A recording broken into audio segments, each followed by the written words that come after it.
Hello my little ghouls and goblins. Taylor here, your casual crypt keeper. I'm taking it easy post-holiday season, letting the nog settle a little bit and putting my feet up and going through my Netflix queue. Figured I'd share some of my holiday horror classics with you. Guaranteed to have you up all night making sure no one's coming down your chimney. This is the top 5 Christmas horror movies, and some of them are based on real events. How many times am I gonna make a pun out of the word sleigh, sounding like the word slay with a Y?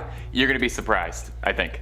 Let's dive on in. Number 5, Krampus. Coming up first on our list of creepy Christmas classics is Krampus from Michael Dougherty, the director behind the Halloween cult classic Trick or Treat. Dougherty is determined to make one cult classic horror movie for just about every holiday, and I personally cannot wait for his take on the Easter Bunny. Krampus is one of those movies that I think delivers exactly what it promises, you know? A family is gathered for Christmas, but it seems they've all long since forgotten what the season is about, except for the youngest member of the family who will desperately hold out hope that Santa will come and unite everyone and set his Christmas right. Well, hopefully the title isn't too much of a big giveaway, but things don't really go quite so pleasant, and it turns out the family's German matriarch might know a thing or two about the strange hoof prints that seem to be appearing in the snow. Bundles of sticks around the house and the clanging of chains, Krampus is here to beat the Christmas spirit back into this unruly family. Like I said, I think Krampus accomplishes exactly what it sets out to do. It's not the scariest movie out there, but it is a ton of fun. The family is just enough a bunch of jerks that you don't feel too bad seeing them get what's coming, but it's never so unpleasant that it's like hard to watch. It's got that lovely feeling of a forgotten B horror movie you would have rented from Blockbuster back in the day, and I really mean that in the absolute best of ways. It's that beautiful sweet spot mix of like horror and slapstick, calls to mind stuff like Evil Dead or Puppet Master if I want to get crazy obscure. If anyone has even heard of Puppet Master, please sound off in the comments because I'm sure that went over most people's heads. The special effects department, oh, they go wild on this movie. The design of Krampus is seriously something. Like, no duh, Krampus is the star of the show of a movie named after him, but they did a great job bringing the Christmas demon to life in a way that's genuinely horrifying. Alongside all of those little tricks, there's lots of haunted toys, evil elves, gingerbread men, that kind of stuff. It's super fun. It's a great cast of actors who are all having a good time. A lot of passion from the team involved, and really, I think with a little more love from the audience, it definitely could have been a series. It ends in a way that suggests it should have had a sequel or two. Next Christmas Eve, if you want to try and experiment on a new Christmas tradition, give Krampus a try as the family movie in place of Charlie Brown or A Wonderful Life. It might make you appreciate the holidays and each other's company a little bit more, or you might just laugh as you watch a bunch of dimwits get thrown around a house by a Christmas demon. Either way, I think you'll have a good time. And my friends, if you're looking for scary stuff, doesn't even have to be Christmas themed, we got lots of holidays.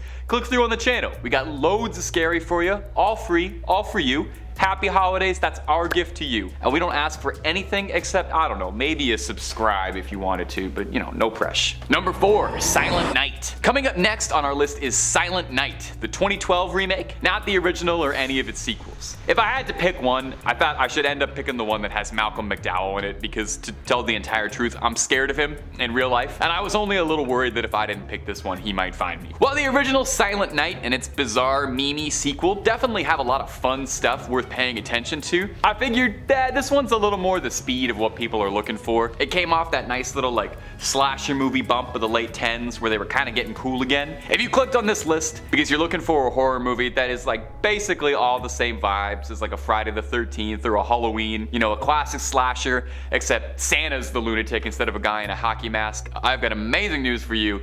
That movie exists, and it's called Silent Night. A small town in Wisconsin is being terrorized by a string of horrific slayings from someone in a Santa mask and suit going around to pay a visit to those who've been on the naughty list this year. If I had to describe Silent Night, I would say it's honest. Because this movie has a single goal, and it's to make a movie about an evil, psycho Santa Claus who gets people in increasingly violent, complex, and oftentimes funny ways, and it delivers that. There's not much to say about its characters or its plot, really. You know, it's a bit basic, but that's not the worst thing. You know? The kind of movie you'd absolutely pick out of a bargain bin for $5 packaged with 3 other movies, but it's fun, you know? Not every Christmas horror movie has to be Citizen Kane. Silent Night delivers what it needs to. It's got some great scares and great, oh, I can't say this word on YouTube, but it's got, well, you know what a horror movie bad guy tends to do to his victims in a horror movie? It's got great those, okay? I hope I'm being subtle enough here. This one works all year round, but if you're a die-hard horror fan who needs a little blood splatter in your movies around the holidays, give Silent Night a spin. Let me know what you think. Number 3, Anna and the Apocalypse. Anna and the Apocalypse might be the only movie of its kind in its genre, being the landmark achievement in comedy zombie apocalypse Christmas musicals, and that's a good thing, you know, we love an innovator. Whether or not you think it works for you,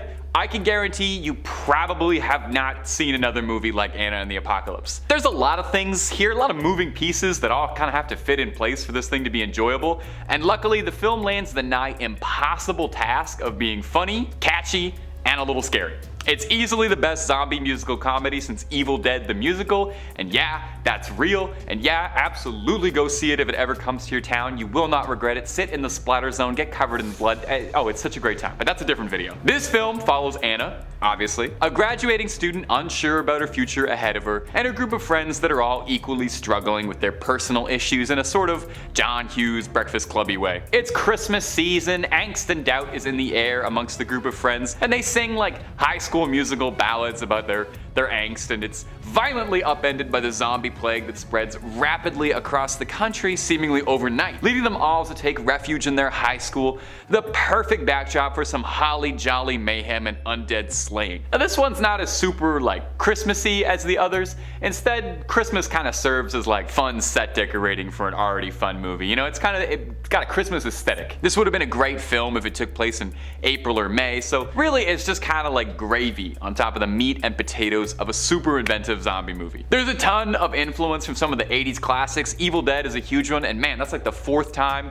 I've mentioned Evil Dead in this video. Is it that obvious it's my favorite horror movie? But there's some Dawn of the Dead vibes, a little Shaun of the Dead in there too, and honestly reminds me a lot of that Buffy the Vampire Slayer musical episode, which was the absolute best episode of that series. So check out Anna and the Apocalypse. It's got an unknown cast from a pretty unknown director, so you'll be able to impress all your cinephile friends with your knowledge of the independent movie scene at the next office Christmas party. Number 2, Black Christmas. Coming in at number 2 is Black Christmas. I hemmed and hawed if it should be the number 1 spot or the number 2 spot, but once we get to number 1, you'll nod your head and you'll understand why I went the way I did. Anyway, Black Christmas. They've remade this one a bunch, but it's a story we just really believe in apparently. But for the purposes of this video, I'm going to be talking about the original, blessed to us from Bob Clark, who's got one of the most bizarre filmographies out there, going from Black Christmas to A Christmas Story to Baby Geniuses, and its less than desirable sequel, Baby Geniuses 2 Super Babies. Black Christmas is set around the holidays and is one of the most classic slasher setups there could be. A sorority house is haunted by an unhinged stalker with a lust for blood. Black Christmas is actually loosely based on a real series of grisly crimes, thus making it the only entry on this list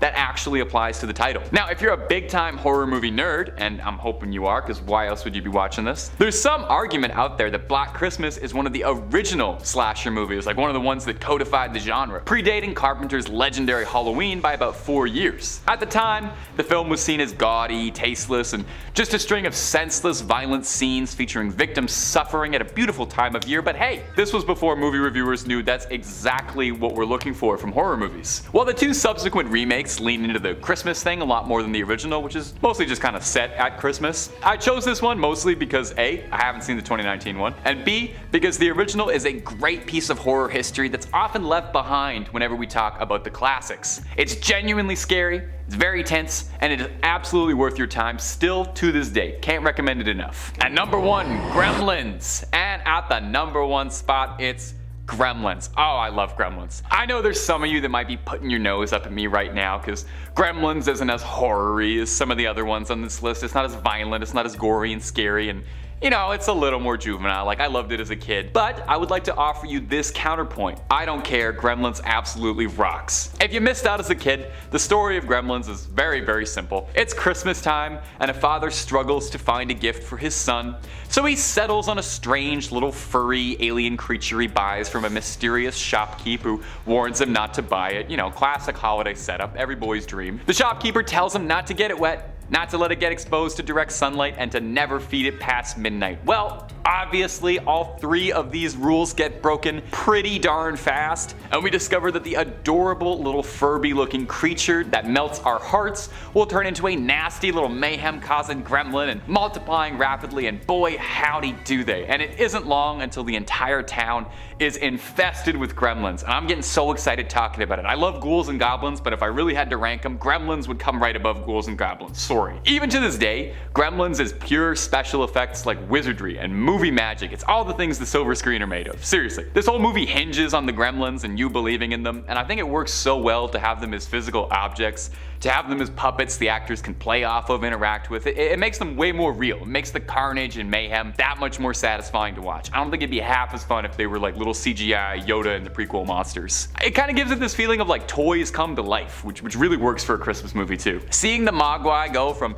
the cutest little things you've ever seen to scaly, lecherous little demons is just so fun. The Gremlins are holiday chaos at its best, watching these little guys tear up a town and have just like such cartoonish fun while doing it is an absolute blast. Look, I don't know what else to say. I love Gremlins. If you haven't seen it, you're doing yourself a serious disservice.